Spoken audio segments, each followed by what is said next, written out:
southwestern Nebraska, October 1885.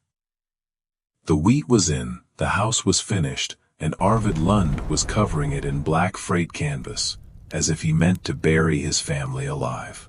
He had built a second frame around his one-room plank house, stretched tar-dark cloth across it, and was now ramming the space between the new skin and the walls with armfuls of dry rye straw. Then he pinned the whole thing tight with willow lath, strip by strip, until the little house looked less like a home, and more like a freight crate somebody had forgotten on the open prairie. The road slowed to watch. Ezra Pike, who hauled freight west from the railhead and considered himself a man immune to surprise, reined in so hard his team snorted dust. Amos Bell came over from the well.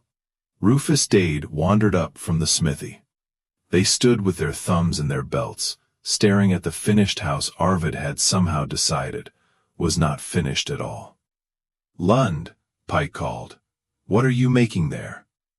"A coffin big enough for all four of you." Amos spat into the dirt. "No, worse. A tinder box. Straw outside, stove inside. Save the undertaker the trouble." Rufus squinted at the blackened canvas. "If the fire spares it, the rats won't. And if the rats don't, that tar and damp will rot those boards to lace." Arvid did not answer right away. He drove another lath home with 2 short blows, checked the seam with his thumb, and only then looked down from the little scaffold. His beard was sun-bleached at the edges. His face had the hard, cut look of a man who had lived too long in weather. "A storm does not need a door," he said in the flat music of the Norwegian coast. "It only needs a seam." That line would travel farther than any of them knew. Because what the men saw was madness, a finished house being wrapped in canvas and stuffed with straw weeks before the first hard freeze. What Arvid saw was a leak. Not a roof leak. Not a cracked window. A system leak. And if you have ever stood in a warm room and still felt the cold sneaking through the walls, this story explains why. Not with theory first, but with a lesson learned the brutal way, by a man who brought the logic of a shipyard to the middle of the prairie. Arvid Lund was not a carpenter. He was not much of a farmer either, at least not yet. Before Nebraska, before homestead papers and wheat drills and fence posts, he had worked the docks outside Bergen, packing oakum into the seams of small coastal boats and chasing leaks no sane man could afford to ignore. A boat builder learns something early. Water does not have to flood in all at once to kill you. A hole dies by seams. A deckhouse freezes by seams. A winter gale does not ask permission. Works on it, and keeps working, until the weakness belongs to the weather. Arvid had crossed the Atlantic with his wife Ingrid, their daughter Marta, and their small son Nils because the prairie promised ownership instead of tenancy. Land instead of wages. A future measured in acres, not in other men's cargo. On paper, it looked like freedom. In January, it felt like a mistake. Their first winter in the Republican River country settled in hard and mean. The plank house Arvid had thrown up before the snows was square, upright, respectable, and almost useless against real wind.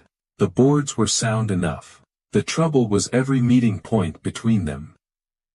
Every batten edge, every corner joint, every window casing, every place one material ended and another began. He had done what everyone said to do. Hacked the cracks, nailed felt where he could, hung extra cloth over the door, burned more wood. The planes did not care. One night, after sunset, the lantern flame on the shelf bent sideways so sharply Ingrid thought the chimney had cracked. It had not. The wind was forcing itself through the wall in a dozen invisible threads, and each thread was enough to move the light. By morning a white fringe of frost had formed around the iron nail heads above the bed. The wash basin, sitting not 10 feet from the stove, carried a skin of ice along one edge. Marta slept in her coat. Little Nils coughed until his whole body shook. Arvid fed the stove until the iron glowed dull red. The room never truly held. That was the part that tormented him. The stove was always working, the house was always losing.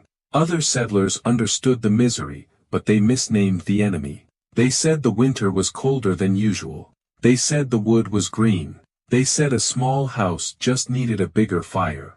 Ezra Pike sold cordwood at prices that made men curse under their breath, and families fed those stoves like gamblers pushing the last of their coins across a table. Arvid watched the smoke from every chimney flatten in the wind, and began to think the fire was not failing at all. The fire was being robbed. Here is the physics of it, stripped clean. When fast wind hits one side of a house, it creates pressure. On the far side, where the air races past, it creates suction. High pressure on one wall, low pressure on the opposite wall. And if the house is not nearly airtight, the building turns into a bellows. Cold air is shoved in. Warm air is pulled out. The stove is no longer heating a room, it is trying to heat a moving stream. That is convective infiltration, though Arvid never used the phrase. To him it was simpler. The house is breathing the storm, he told Ingrid one night. She looked up from darning a mitten beside the stove. Then make it stop. He tried the ordinary fixes first because ordinary fixes are what desperate people can afford. He renailed battens, smeared new putty, stuffed loose cloth into corners, banked earth at the sill. For an hour, sometimes two, the room would feel better. Then the wind would shift and find a new route. The prairie had no trees to slow it, no hills to break it, no mercy in it at all. It came over miles of open ground with nothing to do but press. By late February they were burning twisted cottonwood, broken crate wood, anything that would flame. One dawn, Arvid woke before first light and found Niels so cold in his blankets that for one blind second he thought the boy had stopped breathing. He had not. But his lips were blue, and Ingrid's face in the half-dark was the face of a woman deciding whether staying had become another word for killing the children slowly. That was the darkest hour of the whole enterprise. Not because the house failed, because Arvid understood then that he had built exactly the sort of house the plains liked to punish. A wooden box full of seams.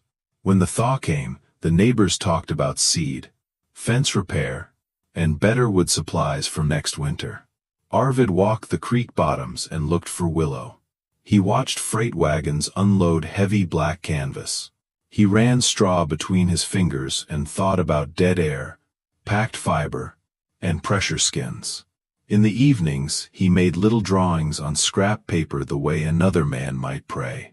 What he finally designed looked foolish only because the logic was invisible. First he set a ring of cottonwood posts around the plank house, standing them off from the walls by roughly 30 inches. Then he tied them together with light rails, making a second, independent frame. Across that frame he stretched used freight canvas, thick stuff already tough from weather. He brushed the seams with a hot mixture of pine tar and oil until the cloth shed wind instead of drinking it. Over the canvas he nailed willow lath in tight horizontal courses, so the gusts could not slap the skin loose in a storm. Then, bay by bay, he packed the cavity with dry rye straw and slough hay, not hard enough to crush it dead, but tight enough that it would not slump. At the eaves he left narrow escape slots under the overhang, so any stray damp could bleed away before rot could find purchase. It was not elegant. It was purposeful. Ingrid watched the black shell climbing around the house and shook her head. It looks like we live inside a cargo crate. Better a cargo crate than a sieve, Arvid said. She was not mocking him. She was tired. She remembered the last winter too well. But she did not love the smell of tar, or the way the new wall deepened the window reveals until daylight entered like something rationed.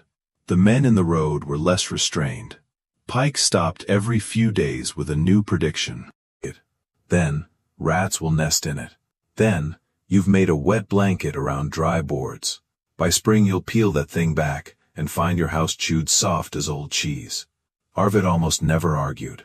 He simply kept building, sealing every seam on the outer skin, the way he once sealed seams over black water with a gale building offshore. That was the part no one understood. The straw mattered. The outer canvas mattered more. He was not mostly adding warmth.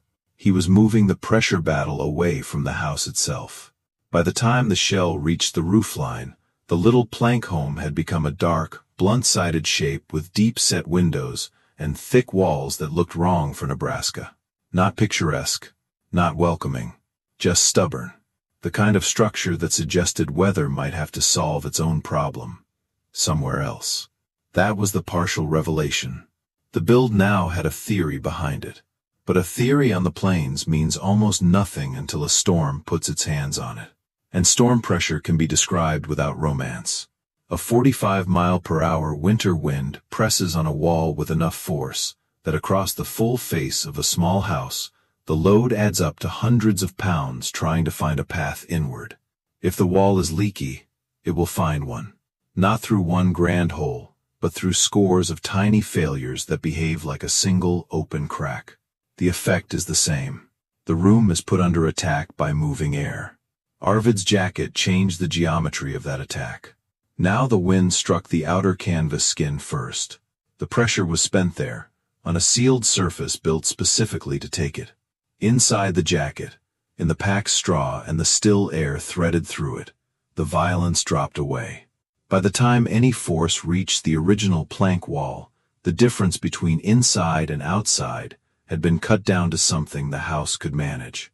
The wall was no longer facing the full anger of the prairie. It was sitting inside a pocket of calm. That is why the shell mattered. Not because straw is magic. Not because tar is warm. Because pressure can only drive infiltration, where pressure still exists. The first real test arrived in January of 1886. All afternoon the sky lowered into a hard gray lid. Toward dusk the temperature fell like something dropped from a roof. Then the wind rose. By midnight it was no longer weather in the ordinary sense. It was motion without shape, snow torn from the ground, and hurled sideways so thick that the stable 20 yards off disappeared, as if it had never been there. For 11 days the county lived inside that whiteness. Men later disagreed about exact numbers, because numbers become stories after a storm like that. But everyone agreed on the important parts. The wind stayed savage, the cold stayed murderous, and ordinary houses leaked like cracked lanterns. Fine snow sifted through board walls and collected on sills. Does devoured wood. Families slept in layers, then woke to feed the fire and do it again. One family south of the creek burned a broken chair and the rails from a chicken pen before the week was out. Inside the Lund house, the great change announced itself by what did not happen. No flame bent. On the second day, Arvid set a tallow candle on the west window ledge, the side taking the full force of the storm. Ingrid and the children stood back from the glass and watched. Outside, the world was white violence. Inside, the candle rose in one straight, quiet line, and held there. Not trembling, not guttering, held. The stove burned low and steady instead of frantic.